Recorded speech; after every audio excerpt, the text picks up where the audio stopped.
Universitas Syiah.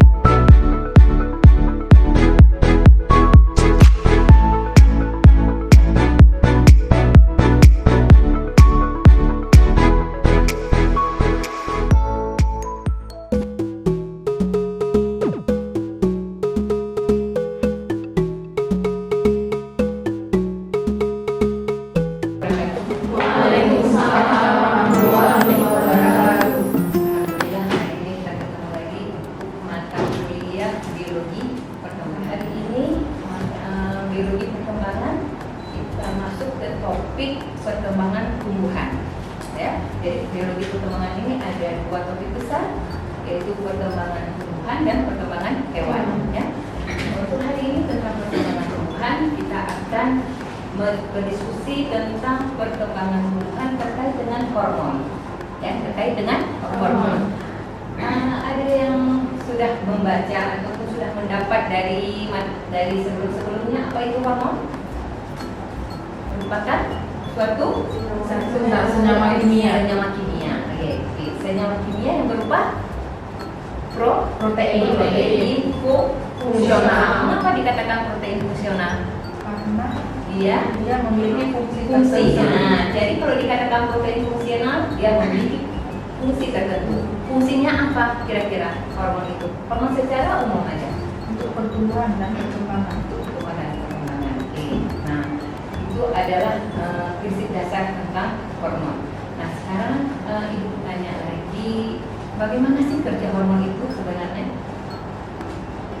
Hormon itu bekerjanya seperti apa? Ada yang tahu? Bekerja secara spesifik. Iya, bekerja secara spesifik. Dia tidak bisa hampir sama dengan enzim tapi beda. Hormon itu bekerja secara spesifik. Contohnya, coba sebutkan salah satu hormon yang ada pada tumbuhan. Oksin. Oke, oksin ya.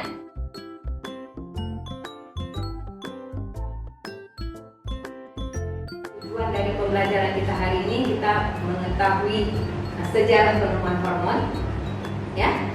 Kemudian setelah kita mengetahui sejarahnya, kemudian bagaimana biosintesis hormon. Hormon itu dibentuk pada tumbuh itu seperti apa? Setelah dibentuk, bagaimana proses kerjanya untuk pertumbuhan dan perkembangan? Tentunya menyangkut dengan fisiologinya supaya tumbuh dan kembang. Dan kemudian bagaimana proses hormon itu diedarkan. Sekarang kita duduk dalam kelompok karena kita tidak banyak ini. Kita duduk bekerja dua. Jadi ada 4, kalau ada 4 topik berarti kita bagi 4. Berarti berapa ini? Ada 4, 1, 2, 3, 4. Yang ini berarti boleh bergabung ke sini salah satunya supaya cukup. Ya, silakan. Biosintesis ini tentang pertumbuhan, ya, terkait dengan hormon untuk pertumbuhan dan perkembangan tanaman. Dan terakhir adalah tentang pengendalian hormon oksin, ya.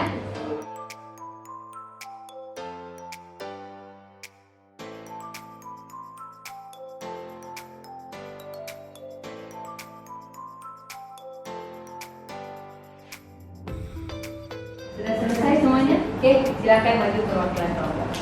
Kita akan mempresentasikan hasil diskusi dari setiap kelompoknya, ya.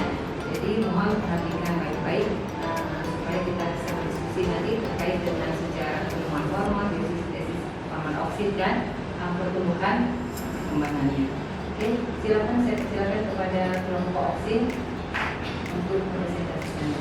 Senyawa ini dikenal dengan nama hormon auksin, di mana auksin ini berasal dari kata auksin yang dalam bahasa Yunani itu berarti meningkatkan cahaya. Sedangkan ketika kertas pita tersebut diletakkan pada sisi yang terang, dia akan membengkok ke arah cahaya. Nah, saya akan jelaskan terlebih dahulu untuk jalur yang menggunakan triptofan sebagai prekursornya. Di sini ada 3 proses utamanya. Kita dapat menstimulasi pemanjangan sel pada batang saat konsentrasi yang diberikan itu sebesar 9 gram per liter. Itu di sebelah kanan itu lebih kecil daripada struktur sel yang ada di sebelah kiri. Jadi pada bagian sitoplasma itu bisa kita lihat bahwa hormon auksin ini menstimulasi ikatan hidrogen untuk masuk ke dalam dinding sel.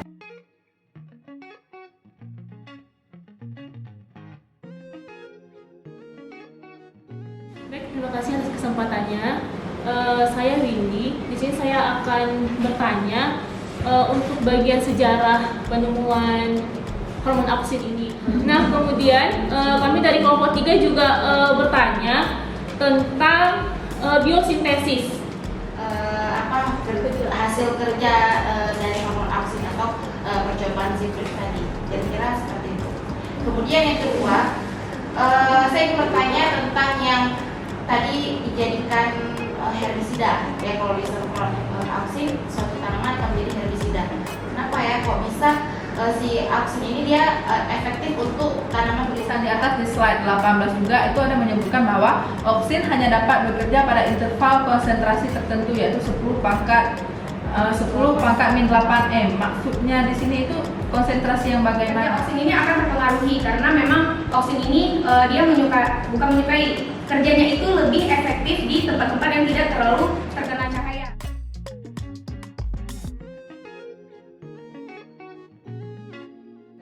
Hormon itu mempengaruhi pada iklim. Jadi pada musim semi itu kan cuacanya suhunya sejuk. Berarti ada yang kita ketahui fotoperiodisme.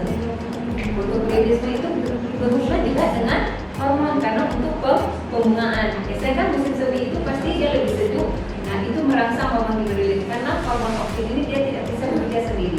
Pasti ada interaksi dengan hormon yang lain. Hormon yang lain apa? Misalnya untuk pembungaan tadi pada musim semi itu bekerja sama dengan gibberellin. Yang satu untuk merangsang supaya dia membelah untuk membentuk pucuk bunga. Hormon gibberellin lain, hormon gibberellin ini yang lain untuk merangsang yang lain supaya dia keluar lah. Nah, jadi hormon itu dia tidak bisa bekerja sendiri, ya apapun hormonnya.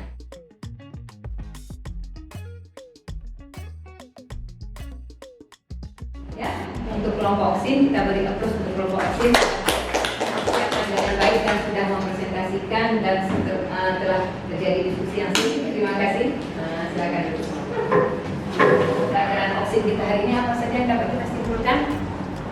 Silakan. Siapa yang bisa memaparkan kesimpulan dari awal sampai dengan yang terakhir yang sudah kita dengarkan bahwa ada sejarah penemuan auksin. Dari mana sejarah penemuan auksin? Berdasarkan hasil percobaan terhadap tanaman. Ya, jadi kenapa rumbutan? Karena mudah tumbuh dan mudah diamati karena dia cepat perkembangannya. Kemudian untuk biosintesis auksin terbentuk dari protein dari asam aminotriptofan. Dari asam aminotriptofan dengan bantuan enzim dapatlah terbentuk DHA. Kemudian proses pertumbuhan dan persinyalan auksin atau pergerakan auksin dia secara antar sel ataupun melalui molekul secara akrobatikal. Jadi proses perpindahan dari satu sel ke sel lain, auksin itu bergerak karena ada perbedaan pH. Kemudian yang terakhir adalah fungsi peranan hormon auksin itu ada untuk apa saja tadi? Apalagi partenokarpi, terus apalagi absisi. Jadi kalau menurun auksinnya, absisinya meningkat dan sebaliknya. Jadi kalau daun muda itu nggak pernah kita lihat gugur. Kenapa? Karena auksinnya dipertahankan, masih banyak auksinnya. Makanya absisinya ditekan. Tapi begitu dia usia daunnya itu sudah mengalami penuaan, auksinnya sudah berkurang, barulah dia nggak sanggup lagi menekan absisinya yang muncul. Akhirnya terbentuklah lapisan absisi. Nanti pada yang asam absisat, yang kena asam absisat, digugurlah daun. Berikutnya ibu tugaskan untuk minggu depan kelompok untuk gibberellin ya. Oke, terima kasih untuk hari ini. Mudah-mudahan menjadi pencerahan kita semua dalam memahami auksin hari ini ya.